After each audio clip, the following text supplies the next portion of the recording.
Hello there, this is Mark Smith with Family Tree Counseling Associates. I have a video today that is a bit unusual for me. I mainly have been making videos about us, about the thrivers, the survivors. I've been making videos about narcissistic abuse syndrome recovery. And I've never made a video about parental narcissism. There's a lot of people out there that make wonderful videos, including Family Tree's own Jerry Wise, but I never have. I've been sort of working on my own recovery and haven't really worked on the parent angle. So this is unusual. The video is entitled Borderline Mothers, 10 Ways They Deeply Wound Their Children.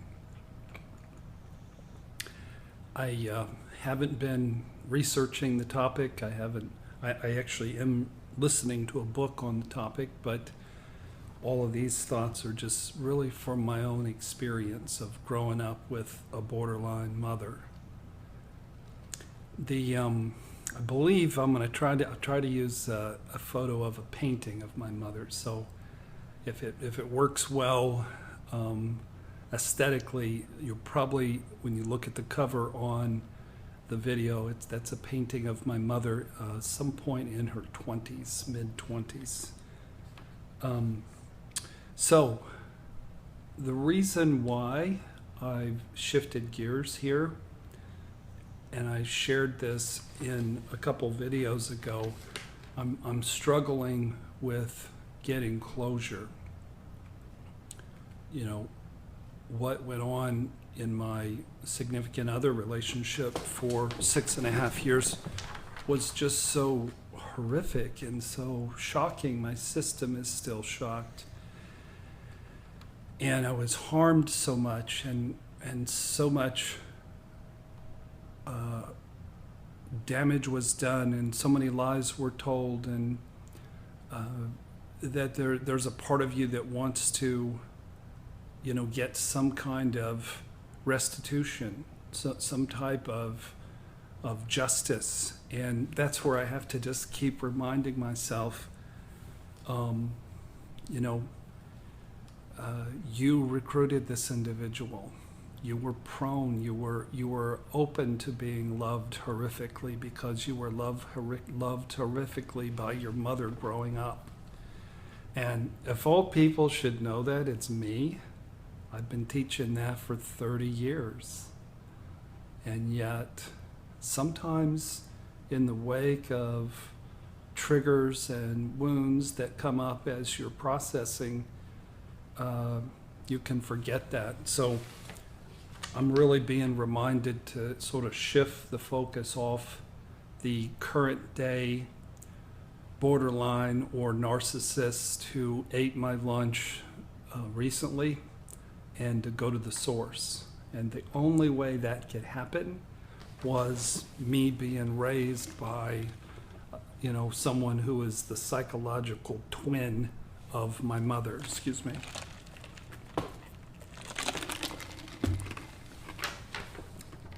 We attract people who have the same psychological DNA as the parent who hurt us the most. So here's 10 ways that I was hurt by my borderline mother. I'm not saying it's an exhaustive list of the top 10 ways all kids are hurt by borderline mothers. I'm just telling you, what I experienced. So the first thing on the list started with my birth, and that is borderline mothers can deeply wound a child when they don't attach to you, when they don't bond, when there's either circumstances that get in the way of that bonding, or there's a combination of circumstances and being with a cluster B mother. I've mentioned this letter that I received in my 30s, and I didn't understand it in my 30s. But to my mother's credit, she did try to warn me that, I had some buried issues. And I found this again in my mid-40s and read it, and it made all the sense in the world. So this is what she wrote. Mark, I want to tell you something about you, about yourself, and your earliest relationship with me, your mother. When you were born, I was very, very ill. I was sick and in pain almost the entire 9 months. I carried you. I would not take medication for pain relief because it might have hurt you. I had gallbladder trouble, stones, plus it was diseased.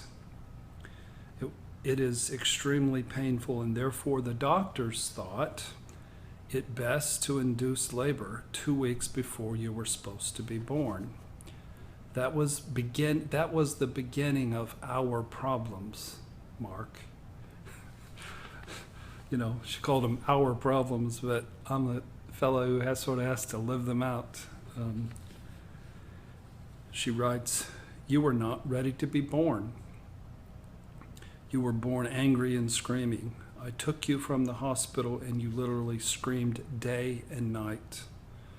Mark, I should have picked you up and loved you and held you and rocked you each time you screamed.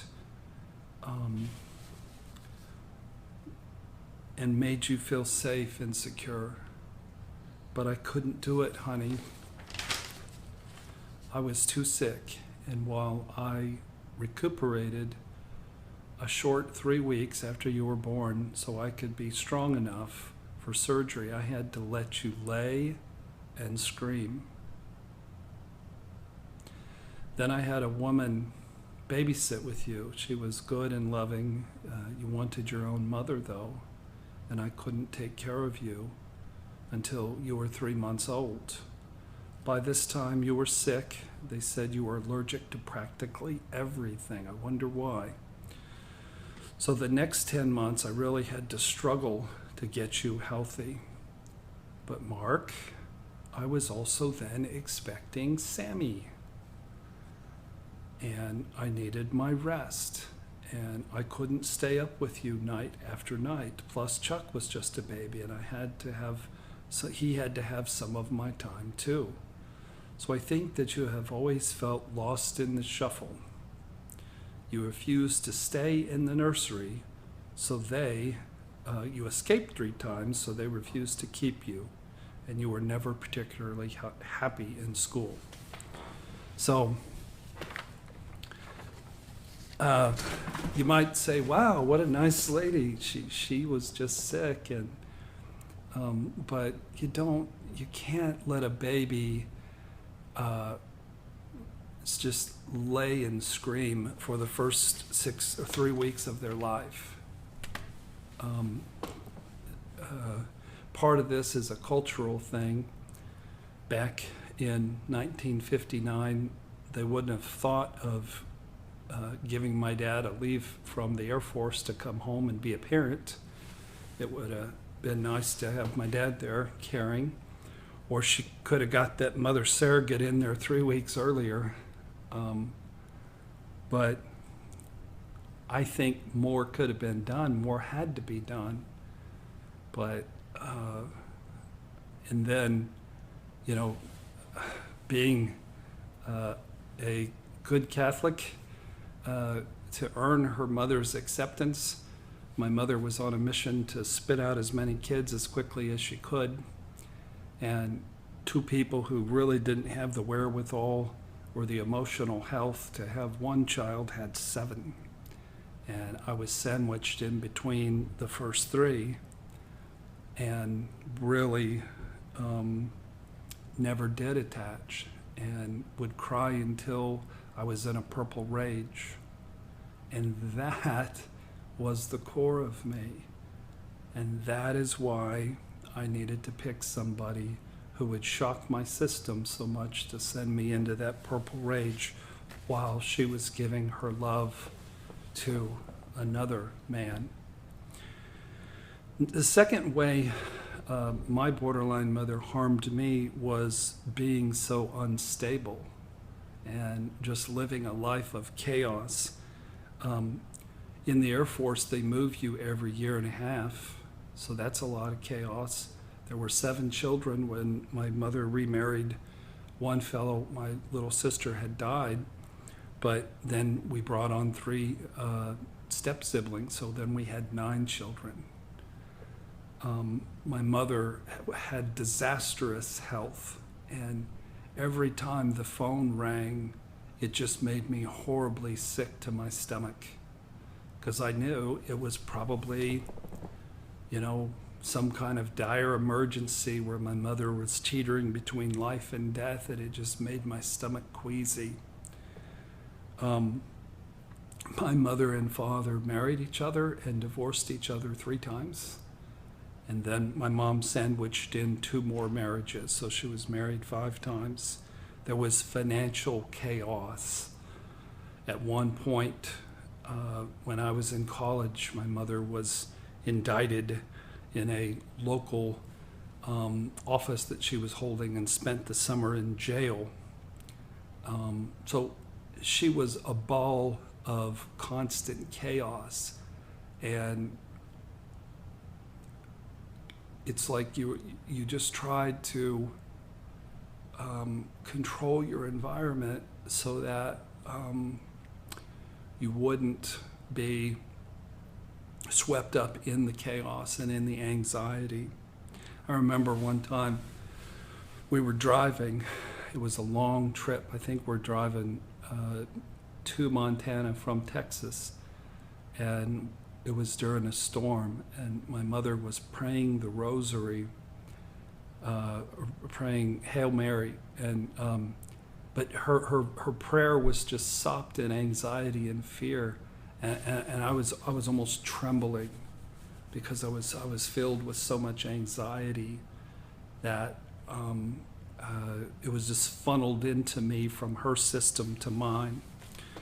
The third thing is just being just low functioning and incompetent and financially unstable and not very smart. My first year of college, I went to Taylor University. I think it was the best year of my life. I had so many friends, and it was so nice to be free of my family, and there was enough food to eat. It was awesome, but I got a call from my mother telling me how much pain she's in and how much help she needs and how much money she doesn't have. And I quit Taylor University after my freshman year, and I devoted all of my time and attention to rescuing her, fixing her, making money for the family, helping to take care of my brothers and sisters. And thankfully, I figured out by the end of the summer that was a huge mistake, and I got back into school at the last second. I didn't have my health. I didn't have any money. I didn't have a good place to stay on the campus. But thankfully, I did not get destroyed completely by my codependency and the rescuing brought on by my incompetent, out of control mother. The fourth way that moms can harm their children, borderline moms, is by parentifying them. When I was 10, the 7th baby, Lisa Marie, was born in September of 1969, and I became her mother. I was the primary caretaker for that infant. And one night on November the 15th, which was a Saturday in 1969, my mother was off at a nightclub leaving 7 children at home. And my dad was in Vietnam avoiding my mother, and Lisa Marie died of crib death. And I had been up in the middle of the night caring for her at 3 o'clock in the morning, feeding her and changing her diaper. And then at 7 a.m., my sister Renda came in and saw her dad and started screaming. And so I blamed myself. I must have did something wrong. So, and no one asked me about that, about how I felt. And I didn't really get a chance to grieving. I'm still working on that one. Part of the parentifying was my mom wouldn't keep our house very well, very nice, very clean, and we had cockroaches, and sometimes I would battle the cockroaches and clean the house and organize the house and try to make it better. And I felt like some sort of hero when I did that. I was battling chaos. So borderlines are children, they're infants themselves, and they will suck the children dry, and some of them they will put in parental roles, me being the second of 7. Number 5, she would always threaten abandonment. Every holiday, you know, there's gifts to buy and food to cook, and it's a little bit stressful. And you could set your watch by my mom's meltdown, and it would go something like this. She would be out in the kitchen and feel stressed, and she would scream, "I quit! I quit!" She'd throw up her hands, and she might actually leave the house and go get in the car and drive away. And you didn't know if she was coming back in an hour or in 3 hours, or if she was just sitting out in the driveway. So, you know, she talked about wanting to run away from her life. And then she not only threatened abandonment, she did abandon in big ways and small ways. Here's a small way she would abandon, but trust me, it was hurtful. We'd go to a restaurant. Occasionally, she would give me special time, supposedly, and we'd go out to breakfast. And we'd be sitting there for 30 seconds. The waitress would come up and hand us our menus, and then since she had to be the center of attention, she struck up a conversation with the waitress, and within 2 minutes, they were best friends. And she was showing the waitress pictures, and they were chatting it up, and I was invisible. Even when I was at a restaurant all alone with my mom, I was lost and invisible because she needed narcissistic supply even from the waitress. The 7th way that borderline moms hurt their kids is devaluing. My mom would smirk. She had this arrogant, shaming, critical, ugly, devaluing smirk. And it would make you feel, you know, shamed. It would make you feel really small and really intimidated. The 8th way that my borderline mom harmed me, wounded me, and many borderline moms is they're raging. You know, they can be in a perfectly good mood, and then within seconds they can snap, and you never know what's going to set them off. One time we were all having dinner, and one of my sisters had the audacity to bring my mother a plastic glass of water. And she took it and threw it across the room and screamed that she doesn't like plastic, she likes glasses. When she would go and grocery shop, and we were maybe laying around watching TV, when she drove up in her orange Dodge Coronet and beeped the horn, you had better go running. There wasn't no DVR. If you were right in the middle of MASH, you had to miss the show, because if you didn't go running, you were going to get yelled at and screamed at. I mean, you had to be down there in seconds. So life was constantly lived walking on eggshells. And when my mother was in a rage, something that she did was she sat on me. And she was like 350 pounds. And I probably didn't weigh 100. And I had this horrible sense of engulfment, a horrible sense of suffocation. And then, oddly enough, then this fiance of mine would do the same thing.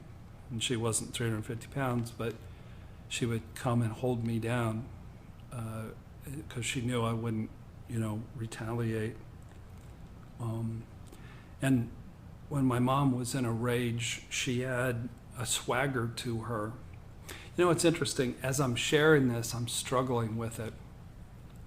It's easy for me to discuss the horrific nature of the borderline I was engaged to, but I'm finding it a lot harder to tell the truth and sort of rat out my borderline mother. I'm feeling an energy in me saying, stop talking about it. Nobody wants to hear it. It's so deeply ingrained. And I think that's part of what keeps us stuck is we focus too much on the here and now villain, the here and now narcissist who has abused us. And we don't then focus enough. There are many people that had borderline parents and they don't even know it. The ninth thing that was harmful is she was self-absorbed. Everything was about my mother. And she had a bedroom suite with kitchen and big bathroom, and all the good food was in there, and she would lock herself in there with her fourth time she got married. I guess it was her second husband. And she just wasn't present. She was never really present. And then the 10th way that I thought about that how my mother, as a borderline, deeply wounded me was she attracted other cluster Bs. When I was 10, I was sexually abused by Uncle Bob. And that was just somebody my mother had around when my dad was off in Vietnam. And then this second husband, George, was a narcissist, and he molested my sisters, and he once slapped my ears and broke my eardrum. So he was a rager and a really abusive man. So not only will borderlines harm you directly, but they'll harm you indirectly by bringing other cluster Bs into your life, just what you needed. I want to read you a poem, and I wrote this on August the 7th of 1997. I was off, as writers do, having a little writing retreat in Brown County, Indiana. Had a little cabin, and there was a note on the door of my little cabin that I needed to call home, so I did at 11 o'clock, and my former wife informed me that my mother had had a heart attack and died. And it was 11 o'clock at night. I had gone down to had gone down to Brown County on my motorcycle, and it was sort of a smaller motorcycle. It was one that you wouldn't want to jump on it at 11 o'clock at night, grieving the death of your mother, and try to drive 2.5 hours. So I had to spend the night in the cabin without a phone, without the internet, all by myself, knowing my mother had just died. And I spent the time writing this poem, and I read it at her funeral. And it'll give you a sense of what a borderline is. If you're not sure whether your dad or your mom was a borderline, maybe this will help. Hello there, this is Mark Smith with Family Tree Counseling Associates. I apologize on that last video about the 10 ways borderline mothers deeply wound their children. I had read a poem, and I was having some kind of technical issue with my iPad that I used to record the video. I think I've got that straightened out, so no more cut off videos. So I'll just reread the poem, and we'll just have a second video sort of picking up on the theme of wounding borderline mothers. Perhaps things happen for a reason. The poem reading was a bit rushed when I did it in the other video, and it didn't chop off at too bad of a place. So to set the scene again, this was the night of August the 6th it was a Wednesday night of 1997, and I had gone off on my little 700cc Honda motorcycle to Brown County, about 2 hours south of Indianapolis. Brown County is a place people go to hike, and there's also a artists community, Nashville, Indiana, down there. So I was relaxing, and I was writing, and I was working on my 7 Habits of Highly Effective People work. And I got a note on my door, little cabin door, at 11 p.m. And I called my now former wife, and she informed me that my mother had had a heart attack and she'd passed away. And it was too late. It was 11 p.m. and I had a small motorcycle. It was too late to drive back that night. And I had a cell phone, but I had really bad reception, and I didn't have any internet in 97 in my little cabin. So I had a pad of paper and a pen and a lot of sadness. And so I wrote this poem just as a way to process my grief, and I ended up reading it at the funeral. The cool thing was, the next morning, a man in the cabin, there were 2 cabins in these small buildings, he asked me if everything was okay because he saw the note. And that turned out to be one of my college professors from Taylor University. And I told him, no, my mother died, and he prayed with me.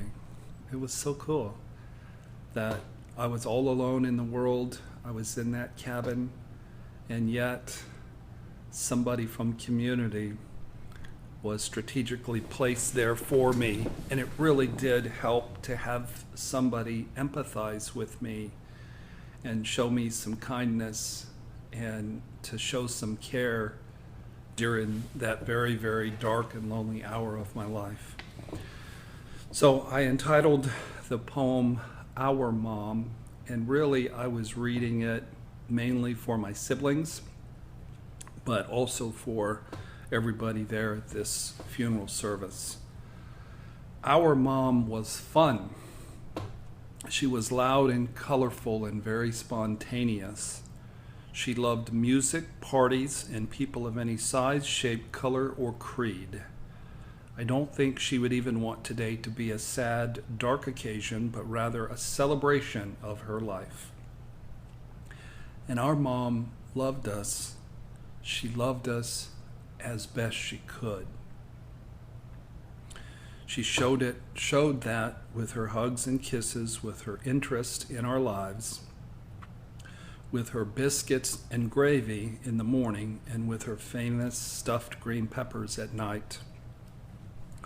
Our mom, if you can picture this, was like Doris Day on steroids.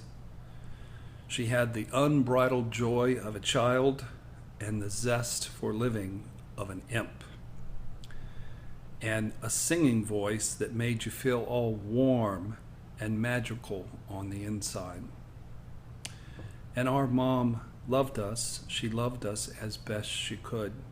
She showed it by showering our kids with attention and love, by moving home from her beloved Florida, and by sacrificing for us and holding our home together when we were scared, needy little ones. Our mom loved to eat.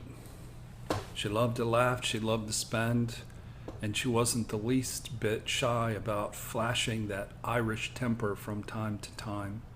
You always knew exactly what she was feeling. There was never a dull moment with Virginia Pat, the Democrat. And she loved us. Our mama loved us as best she could, and I'm very proud and happy to be her son. She was remarkable and unforgettable and obnoxious and wonderful all at the same time. She was sunshine and roses and a thundercloud. Our mom has left a legacy. Although much of her life was uneven and out of control, and many times she was robbing Peter to pay Paul, today she leaves a truly great family. We love her, and we are also very much like her, because we too are loud and sometimes edgy, and we really don't mind being the center of attention. We play hard, we eat hard, we're generally somewhat large and in charge, and we love our families as well. We love them as best we can. We've all learned to deal with our lives in different ways, and we are blessed, and we are very strong, and we owe so much of who we are to her. Our mom will be deeply missed.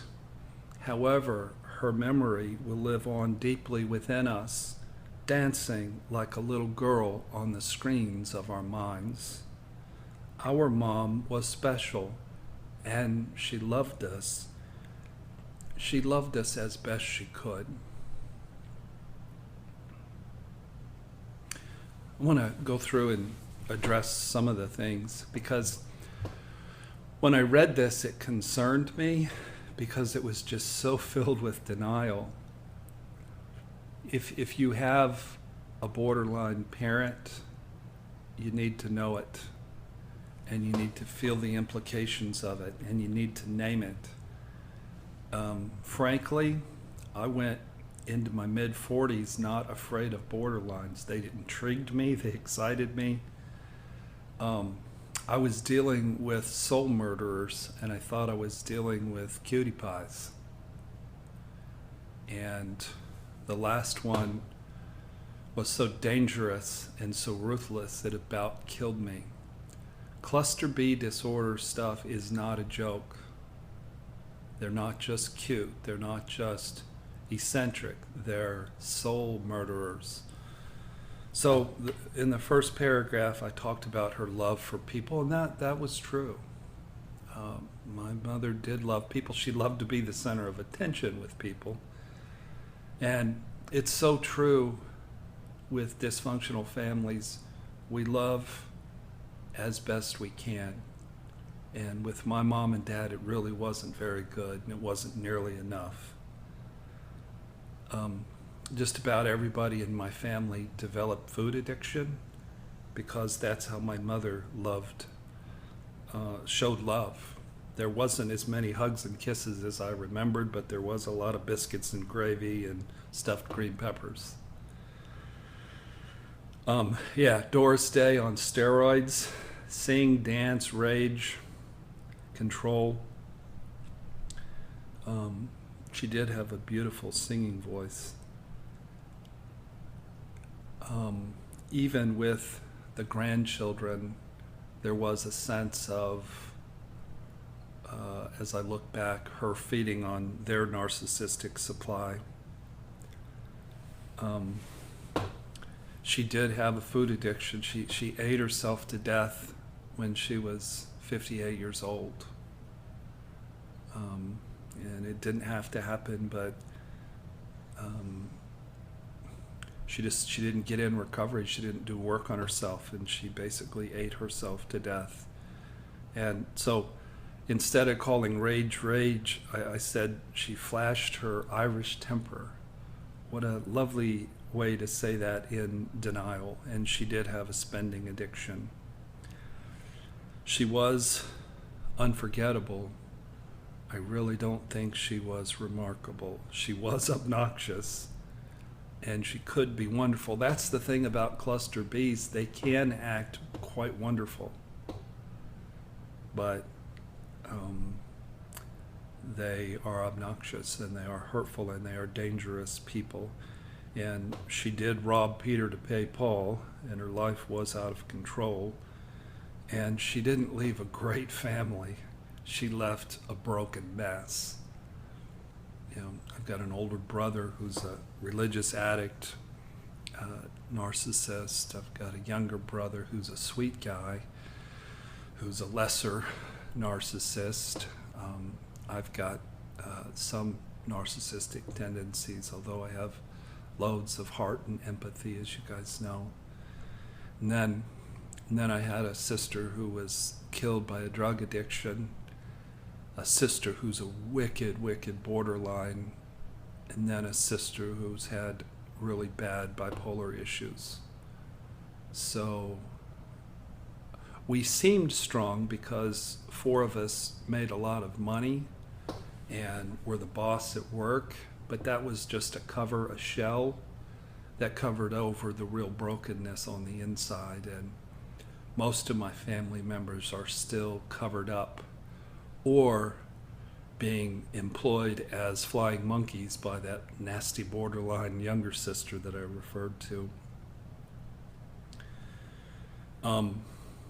Here's the classic line of the poem, and a good description of a borderline who's faking it, and that is, she was sunshine and roses and a thundercloud.